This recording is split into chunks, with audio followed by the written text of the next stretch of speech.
What's up, future officers? My name is Tejas, and I welcome you all to Class 9 of iLead. In our first section today, which is What's the Buzz, we are going to be discussing a, a very absurd statement, if I may call it that, which is made by the US President Donald Trump.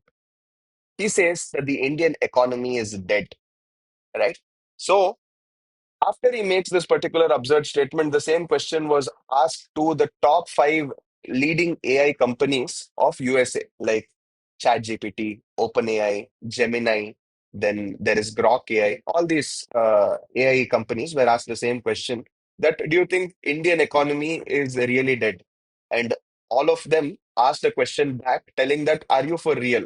Indian economy is a very vibrant, dynamic, growing economy. Why do you say that? Now, as absurd as this might be, as UPSC aspirants, it is our duty to understand the state of our economy, which is in right now, and you will understand India's economy better and how wrong US president was when he made this statement. Now, first, let's try to make a very brief comparison about various actual dead economies of the world. Are we a sanctions imposed economy like Iran? No, we are not. We have not got a lot of sanctions on us. There is no restrictions on us, and many people trade with us. Are we a banana republic like Venezuela, right? Are we a banana republic where we only trade with just one commodity, that is oil from the Lake Maricaribo region? Are we just trading with just one commodity and are we highly dependent on that one commodity? No, we have so many commodities to trade. So this also goes wrong. Are we suffering from some high inflation, some hyperinflation, where everybody's a millionaire, but they don't have actual wealth to buy anything? Are we suffering from some crisis like that? Like, let's say, one example I'd like to bring here is Zimbabwe. Are we actually suffering from something like this? No, you will all agree with me. Are we a war-torn economy like Ukraine? No, we are not a war-torn economy also. Then in what context are you, Mr. Trump, asking that we are a dead economy? Are we really a dead economy? Definitely no, right? Then imagine that India is really a dead economy, it would have certain characteristics. Let's try to see that this presumptuous claim actually matches with our economy or not. So, in a real dead economy, unemployment would be at an all-time high. Unemployment would be at an all-time high. Inflation would be at an all-time high.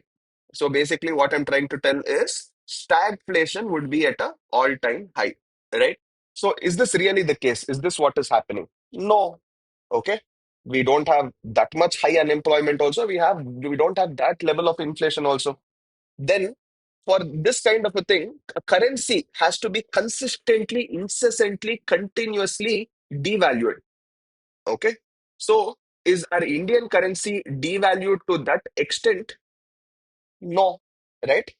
Then, with respect to foreign investment, it could be FDI, FII. There should not be, or there should be very little foreign investment. Is this the case? No, there is.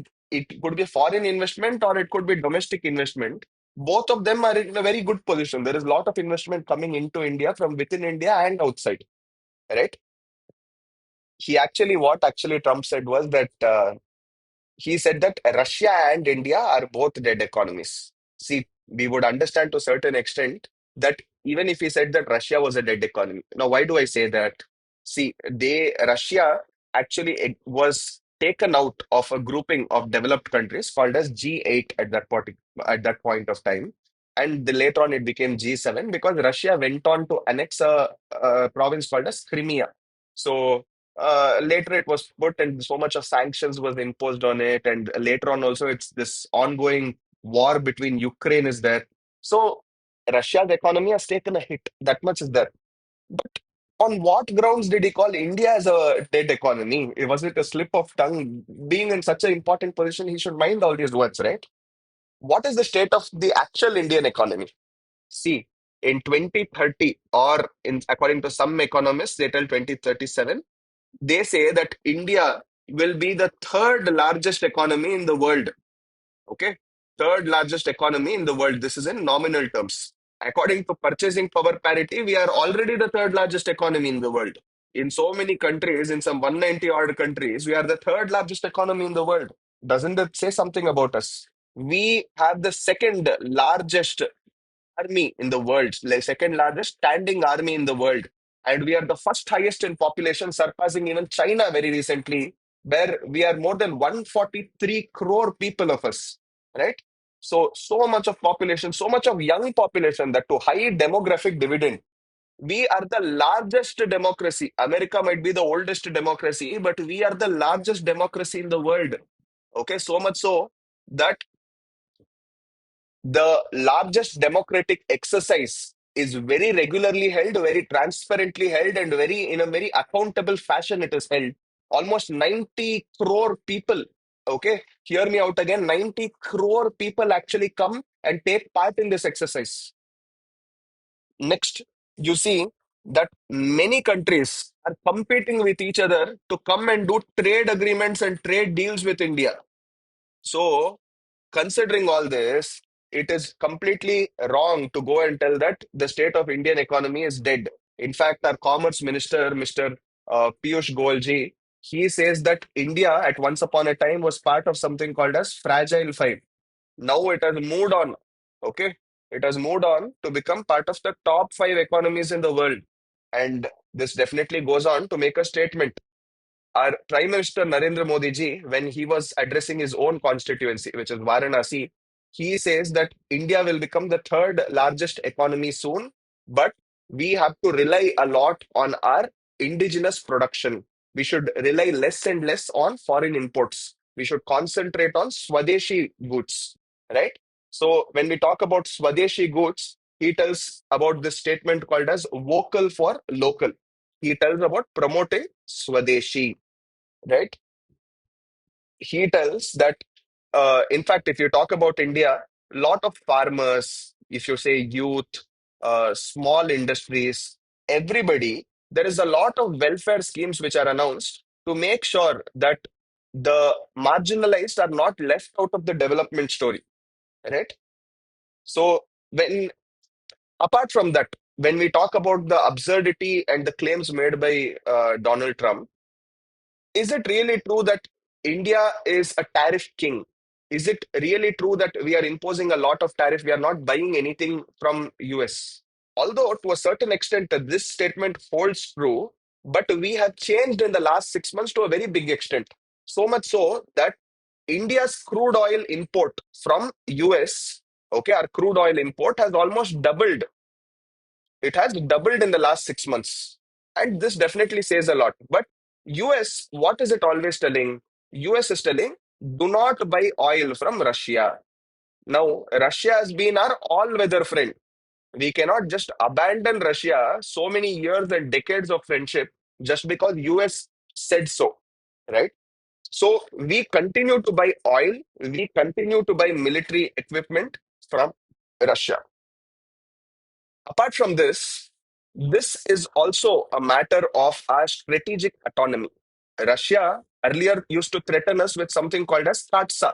KATSA means countering American adversaries through sanctions act. They were going on telling that if you go and trade with our enemy, we will put sanctions on you. But somehow India used its diplomacy to come out of this. Now US is threatening us with something called as additional penalties. Okay. But I'm sure that we'll come out of this particular juncture also. Anyways, having said this, if you see the really, really learned people of US, okay, if I'm talking about this person called as Henry Kissinger. Now, he was a very respected economist, a very respected political scientist of US, right? So now he's not there. But anyways, very last year itself, he made a very famous statement telling that India's diplomacy and India's economy is very robust, it is very dynamic, and it is growing to a very good extent. And he had all praises about our economy. Now, when such a respected politician, when such a respected economist is making this statement, and on the other hand, you have the president of the same country making such an absurd statement, maybe there is some due control which he should restrain on his tongue before making. He should take more responsibility on what he says, is what I feel. right? Moving on to the next aspect of our series is now you know, which is mainly our mains analysis portion of it. The topic for today is Kyoto Protocol. So basically, why this is in news is because ICJ, that is International Court of Justice, has given a ruling under its advisory jurisdiction. Before I tell you what is under this particular ruling, let me just give you a small background about Kyoto Protocol. In the 1960s, there was this person called as Rachel Carson, right? So Rachel Carson, she noticed that a lot of birds, which would normally chirp and make all these beautiful, beautiful, mesmerizing sounds during the spring, has suddenly vanished. The spring has become silent. So she wrote a book called as Silent Spring. Suddenly, there were a lot of international news about this, and lot of heads were turned regarding this news. That everybody started feeling that, oh my God, yes, the birds have actually vanished. There must be something which is wrong with our Earth. So, to discuss what exactly was wrong with our Earth, there was something called as Stockholm Summit. Stockholm Summit was held on June 5th, 1972. Now, June 5th, 1972 becomes a very important year because this was the first time when all the leaders of the world started coming together and they started discussing about what is wrong with our Earth. Now, June 5th, after that, every year is considered as the World Environment Day. Now, anyways, 1972, this discussion took place and then a commission was appointed. It was called as Brundtland Commission, right? What was this called? Brundtland Commission. And based on this Brundtland Commission, they decided upon certain development goals which has to be implemented in a sustainable way. Now, that leads to another part of the story where MDGs and SDGs will come. Anyways, after that, to finalize all of this, they again met in this place called as Rio. Okay. Rio happens in 1992, where all the countries who would be called as parties henceforth would come to a conference. So this would be called as Conference of Parties. Now, since they were discussing about what is wrong with our Earth, this was called as Earth Summit. Okay, what would this be called? This would be called as the Earth Summit. And since they were discussing about how to manage the environment and development in both hands in a very equitable way, it was called as UNCED. What does UNCED stand for? It is the United Nations who was organizing this conference, and it was about balancing environment and development. So basically, it stood for United Nations Conference on Environment and Development, right? So basically, they had all this discussion, and under UNCED or Earth Summit or Rio Summit, there were certain organizations which will, come into force. One would be the UNCCD, which is United Nations Convention for Combating Desertification. Then you would have UNCBD, that is United Nations Convention for Tackling Biodiversity. And the third one would be UN FCCC. That is nothing but United Nations Framework on the Convention to Combat Climate Change. Okay, so these were the main organizations which took place, and under this, right now, our story needs this. That is UNFCCC. So in 1997, the people who were delegated to talk about climate change, now they will come together and meet in Kyoto. Kyoto is in Japan, for all your information. So it is in Japan. So under UNFCCC, which is they hold the third COP, that is Conference of Parties, where all the parties, which is the countries, who will come together and they will decide on how to mitigate climate change. That is nothing but global warming, how to reduce that. And here, basically, they let's try to understand Kyoto, what happens in Kyoto by asking ourselves certain questions. Now, there was a protocol which was formulated in this particular summit, which would be later on known as the Kyoto Protocol. So, what is this Kyoto Protocol? See, Kyoto Protocol is very simple. It tells that there has to be 5% reduction in greenhouse gases. There has to be 5% reduction in greenhouse gases from the 1990 level, okay, within the Kyoto commitment period. Within the Kyoto commitment period. So, what is this Kyoto commitment period? We will come back to this in a little while.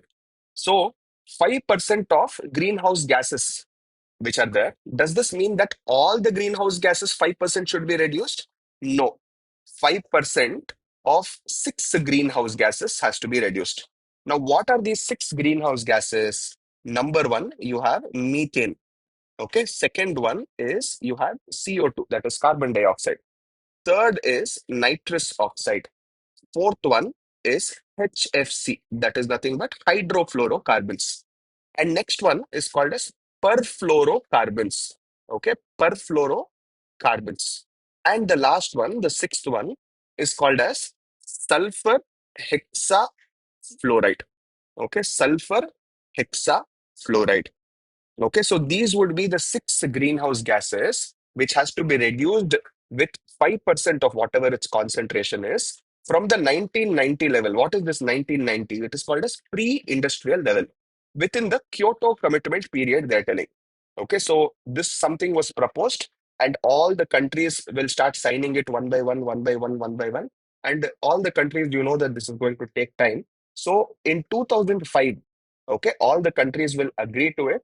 Okay, most of the countries will agree to it, and 192 countries will start signing this. Okay, they all come together to uh, agree to the Kyoto Protocol.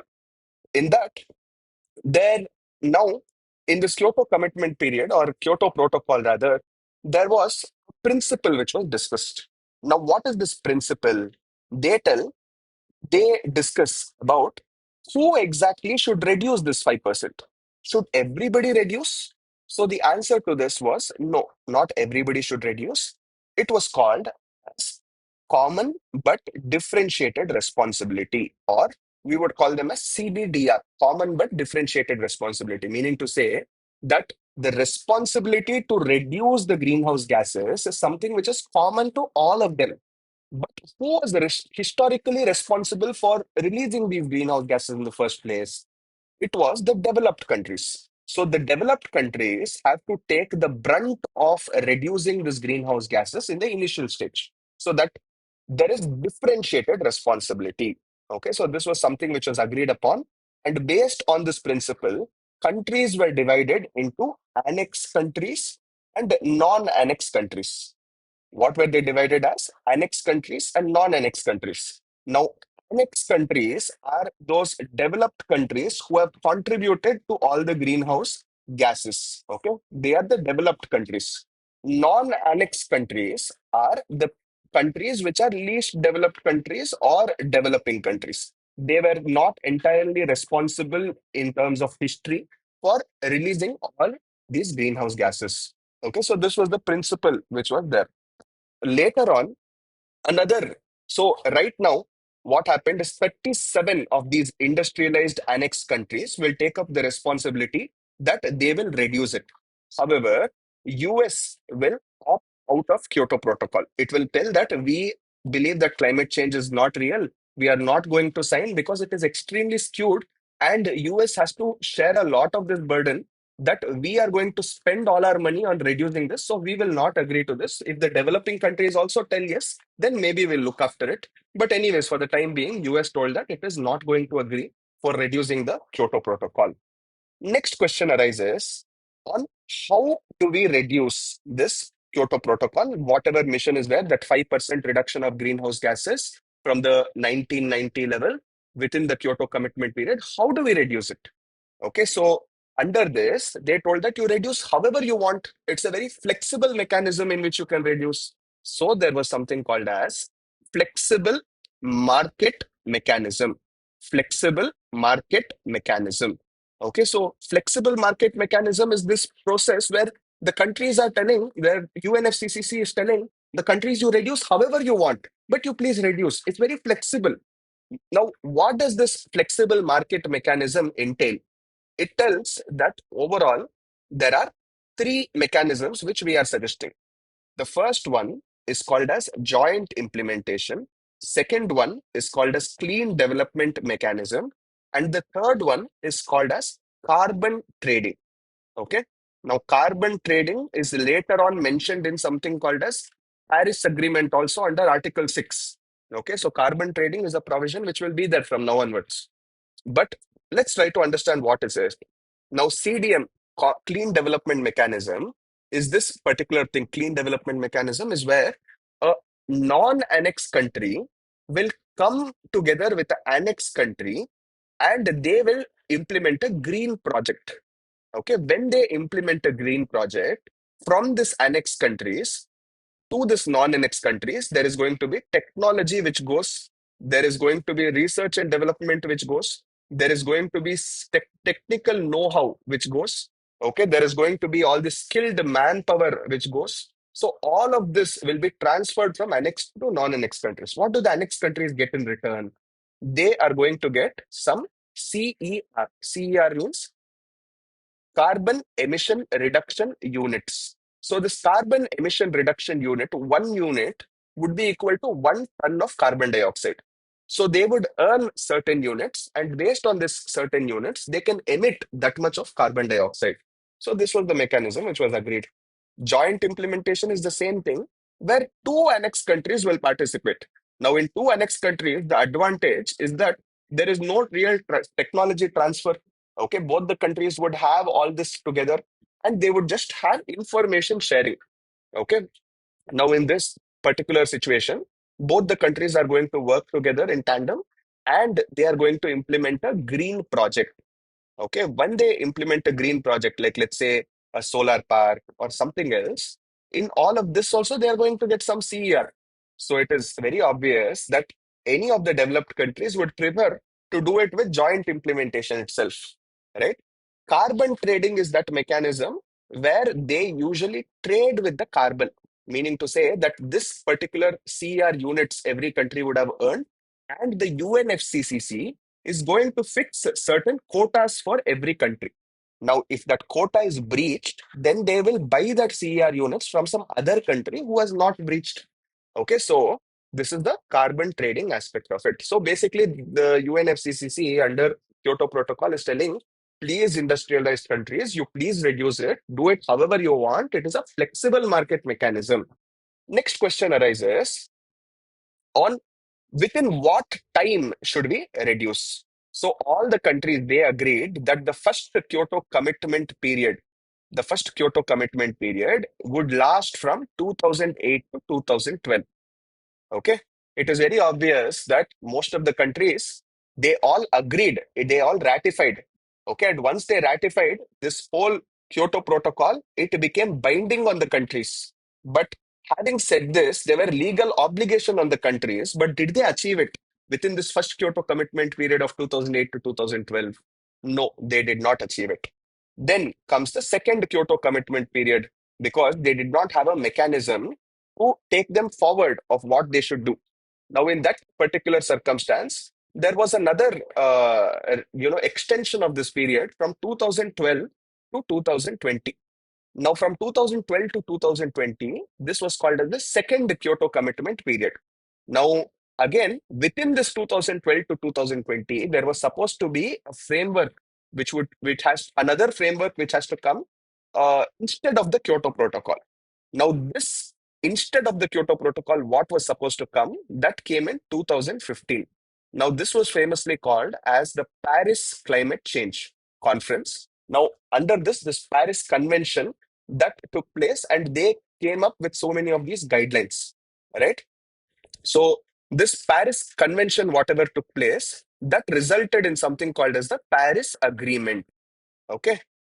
Now, having said this, now that you have this much of knowledge, now let's quickly try to look at what exactly the ICJ ruled. Now, the ICJ, in its landmark advisory opinion, advisory means it's not binding on the countries. However, it creates a lot of international pressure that they have to follow. So, ICJ, it clarified that you're all thinking that Kyoto Protocol is completely gone now. That is not true. Kyoto Protocol, which is ended at 2020, okay, it is binding even after the Paris Agreement has come into effect. It is still holds true. And even after the Paris Agreement, even Kyoto Protocol will be implemented in a complementary basis. It is not that this is separate and that is separate. Both of them will be implemented together. And this ICJ ruling has created a very important change. And I'll tell you why. It is mainly because this particular ruling, it revives the legal status. It revives the legal status to the Kyoto Protocol. And uh, now that you know this, you know that Kyoto Protocol was something which was voluntary in nature, and Paris Agreement. I'm so sorry. Kyoto Protocol was something which was binding in nature, and Paris Agreement was something which was voluntary in nature. Okay, there is something which you have to know. Kyoto Protocol is binding. Paris Agreement is voluntary in nature. Many of them, they thought that Paris Agreement will replace the Kyoto Protocol until very recently, until this ICJ ruling came. Then after that, it is clarified that it is not a replacement. It is only complementary in nature, right? It is not a replacement. It is complementary in nature. Okay. So what would be the challenges of this Kyoto Protocol? This could be a question in mains also. The main, one of the main challenge is the most biggest contributor of greenhouse gases, which is US. It has not ratified Kyoto Protocol. So if US is not following this, the global adherence will be very weak. Many of the countries will tell US is only not following. Why should we follow? So it kind of sets a precedent for the developing countries.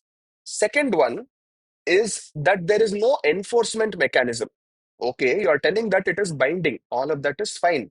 But what if I don't follow it? Then how are you going to enforce it? Okay, there in case of non-compliance, is there any penalty which is there? There is no penalty. There is lacking penalty, right? One more thing is Paris agreement. It involved a lot of voluntary pledges. People came forward and they took their own pledges. But Kyoto is creating accountability. Okay, so Kyoto is creating legal obligations on them. So this becomes another challenge. Fourth one is geopolitical rivalry. Now, what do I mean by geopolitical rivalry? See, tensions like US China mistrust, because if China believes something, US is not going to do that. And if US believes something, China is not going to do that. So, because of all of this, what is going to happen? It hinders the consensus which is there.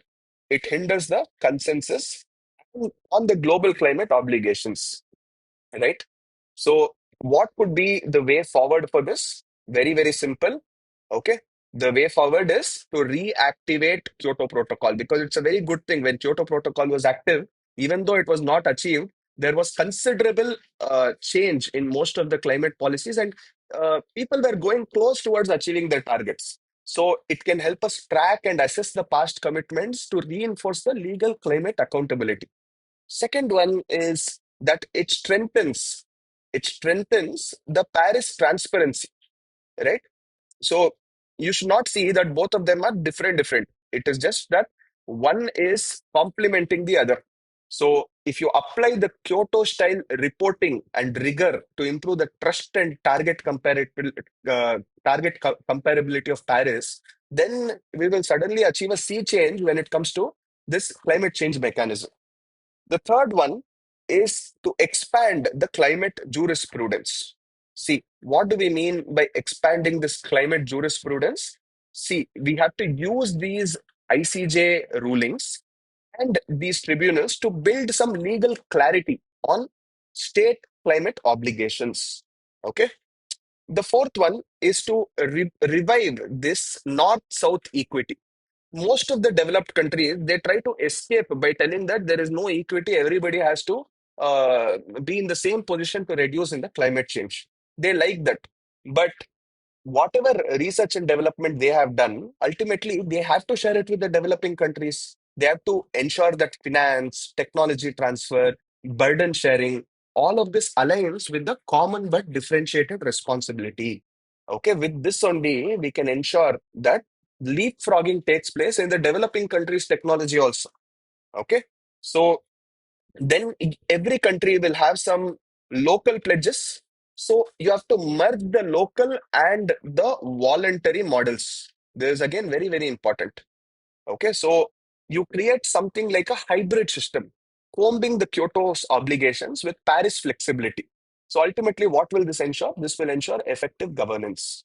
Okay, so this finishes up this article about Kyoto Protocol.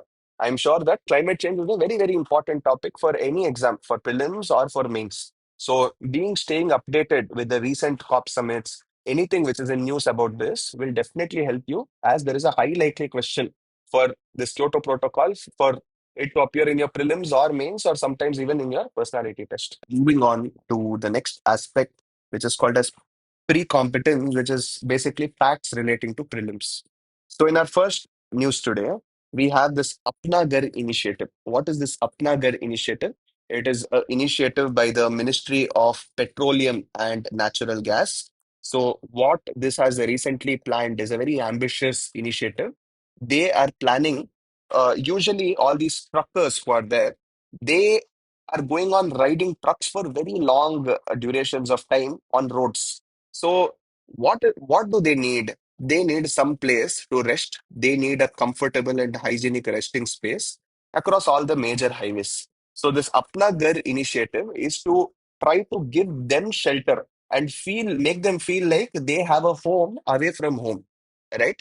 So as of July 1st, 2025, usually you will see that almost there have been 368 Apnagars. How many? 368 Apnagar units.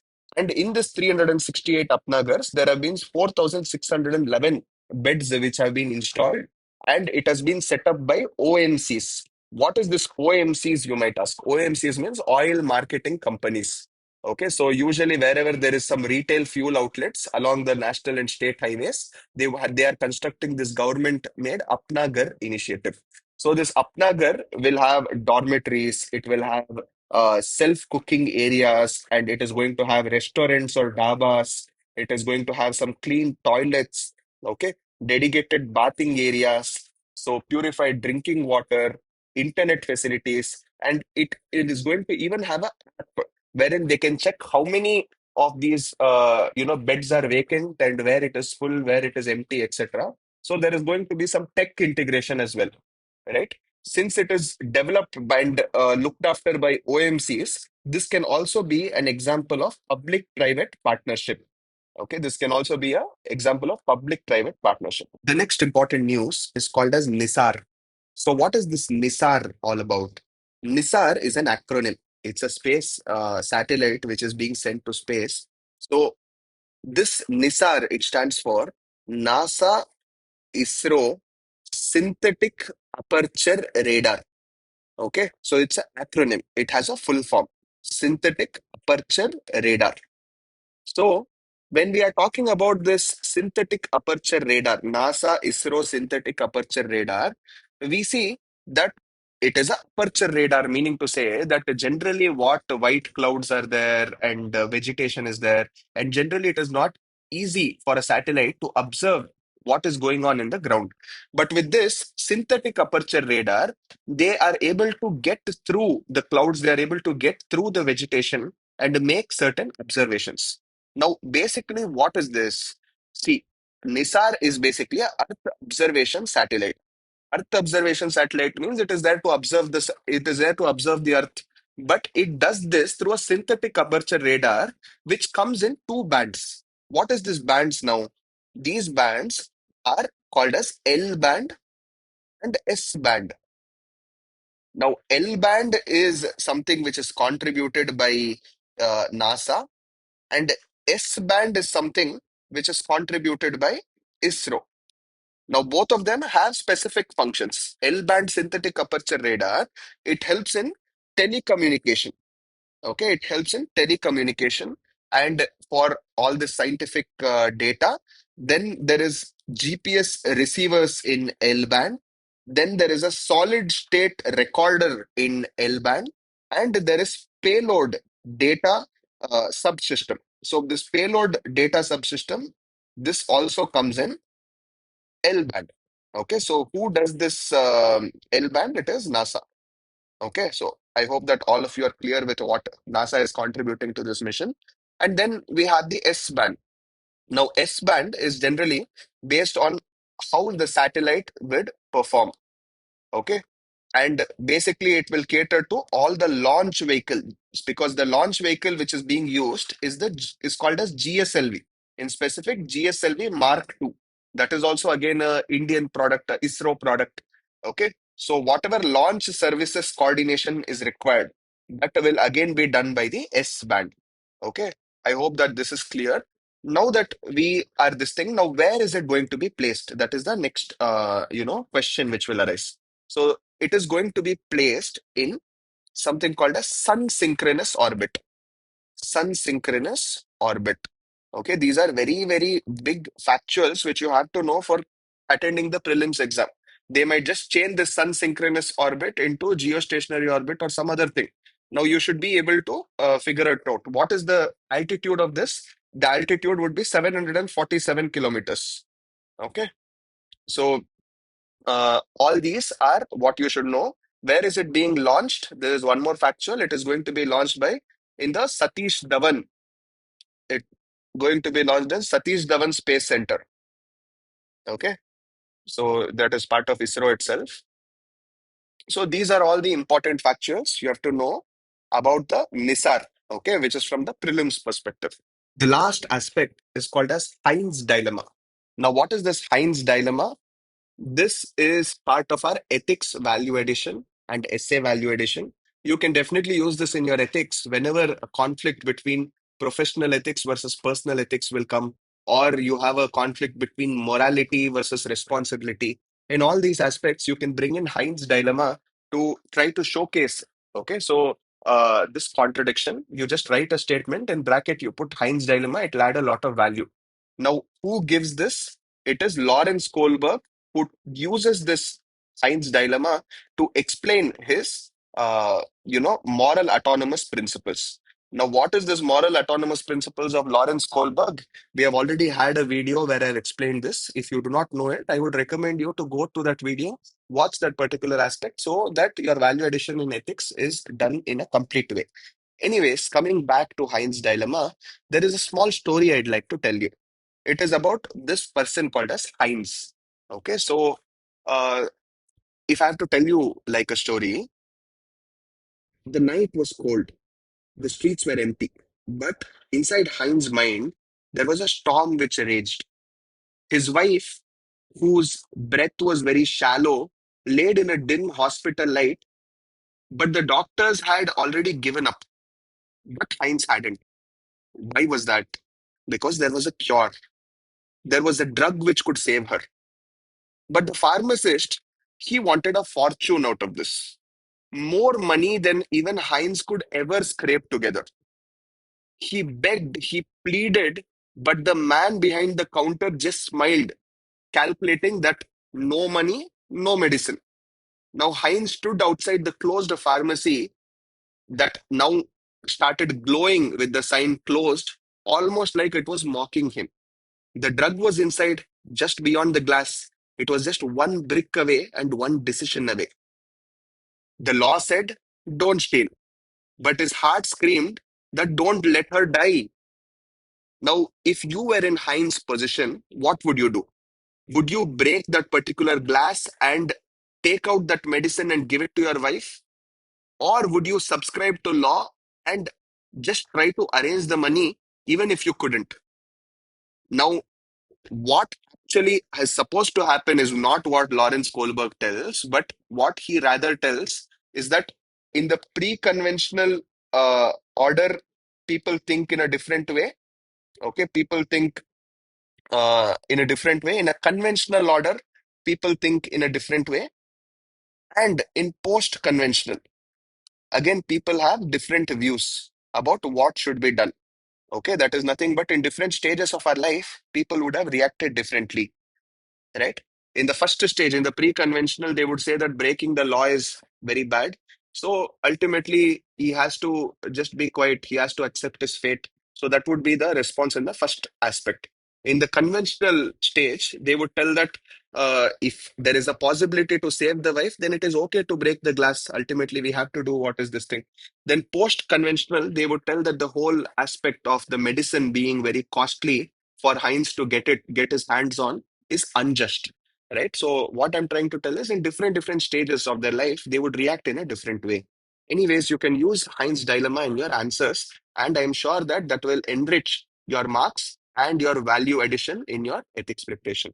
Having said this, we come to the end of the ninth episode of iLead. I hope that you're having a lot of fun watching this, and I would love to know what you feel about this initiative, how it can be bettered. and your comments and whether you're finding it helpful. I will read all the comments and I will also respond to them. Until next time, thank you and have a nice day. This is Tejas signing off.